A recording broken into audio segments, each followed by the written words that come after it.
Right now, my SNES Classic is default, except for the fact that it is hacked.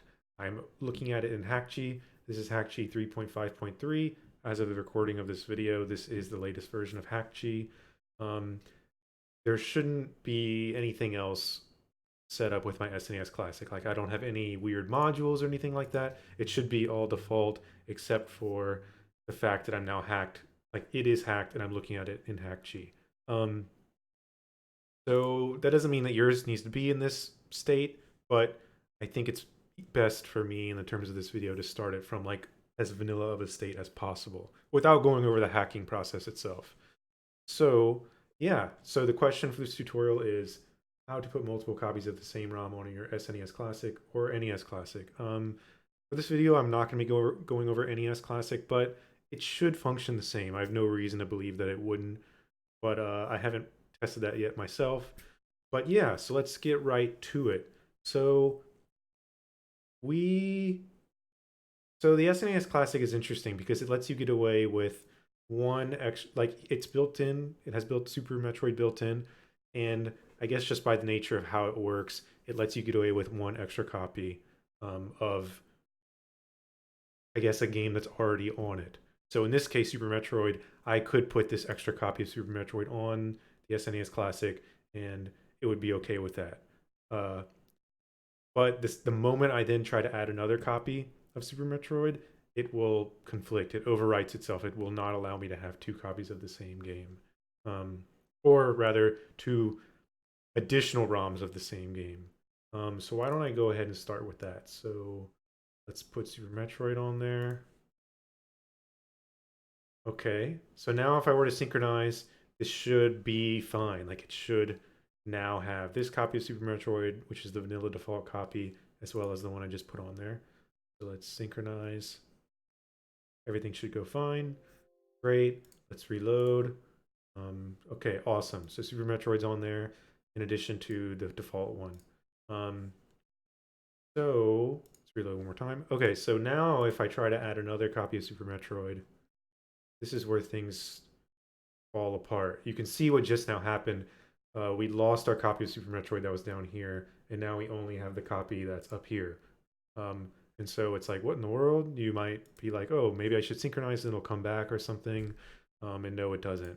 So let's go ahead and reload. Oh, look, we still just have one copy. Man, that sucks. Okay, so I should now say that the process from here, this is not fun. It is definitely tedious, but it does the job. Um, it's totally possible there are better solutions than what I'm going to go over, but this should at least work. Um, and hopefully you don't have to do this too much. But okay, so we can come down here to games. So this is Super Metroid. This, yeah, you can see right here. Um, so this is our one extra game. This is our one custom game down here in our Hackchi folder games.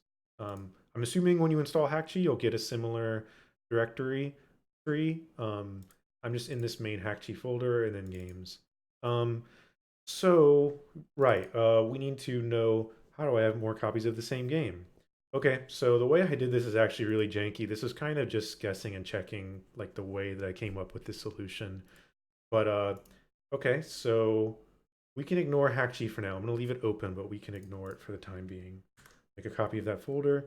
So I guess my only real discovery in doing what I'm going to be doing is that I believe this part of this directory name is like some sort of a hash. And so I was like, I'm just going to change this hash by one character and I bet it'll work. And well, you know what? It did actually. So let's just take this last character here and make a W. Let's remove this last part. So now we have Super Metroid. I guess you could call this one Super Metroid V, this one Super Metroid W, but we're not done here. We still definitely have a few more things to do. So I recommend using Notepad++ or Sublime Text or some other text editor. I generally prefer these over something simple like just standard Notepad. But let's open that up right here. Notepad++ is free. So you can totally just Google that and download that and get that running like immediately. I didn't even install it. It just was a zip file. Um, so we have a couple files here we need to edit to make this additional copy of Super Metroid work. So you can already see here there's like a small inconsistency. So this is still, we copied the folder, so this is a W Super Metroid, you could call it. But you can see here there's an issue. So we should go and just go ahead and rename all these.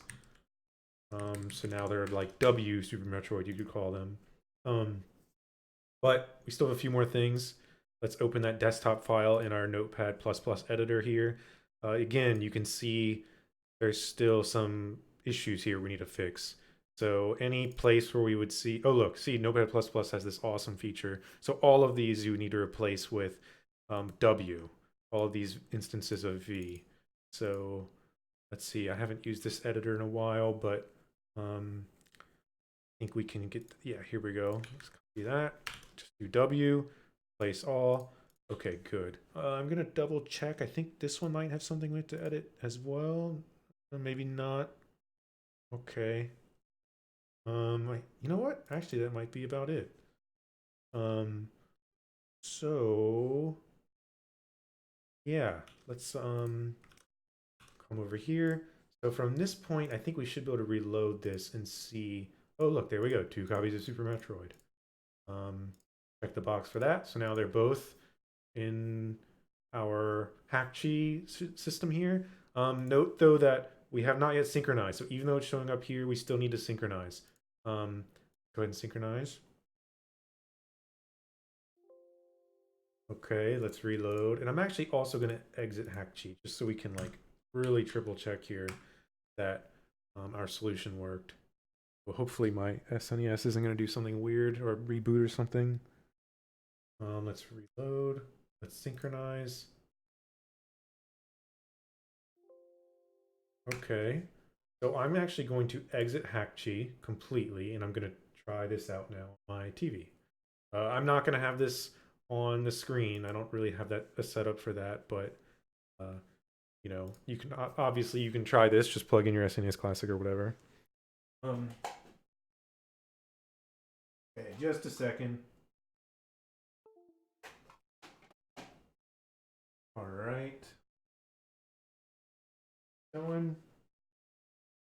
Man, I'll actually be kind of pumped if that worked already. I don't think I forgot anything, but yeah. Let's see. All right, so my SNES Classic's booting up. Going through the typical setup process. Okay, and it worked. Awesome. I don't think there's anything else. Let's see. I'm going to make a save state here, and then I'm going to turn off the console and make sure that save state only applied to the one copy of Super Metroid. Let me double check that.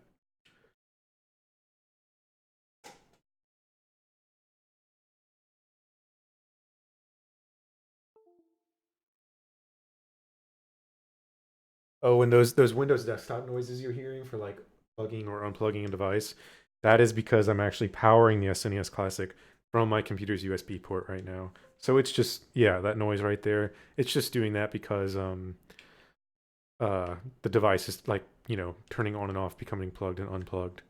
Okay, so that's it. That is the tutorial. I guess you can probably see why this can get tedious. There's a decent amount of file renamings and also like opening the file and manually like changing some of the text, like right here. Um, it's also very easy to like miss something, like in the flow. Like when I was doing this with Super Metroid, I would do this with like I don't even remember like 25 different copies of the game. So yeah, it's just kind of annoying. But yeah, all right. Well, I guess that's my tutorial. It's actually a little bit shorter than I expected. But I'll make a video of this probably on YouTube or something. But all right, thank you everyone.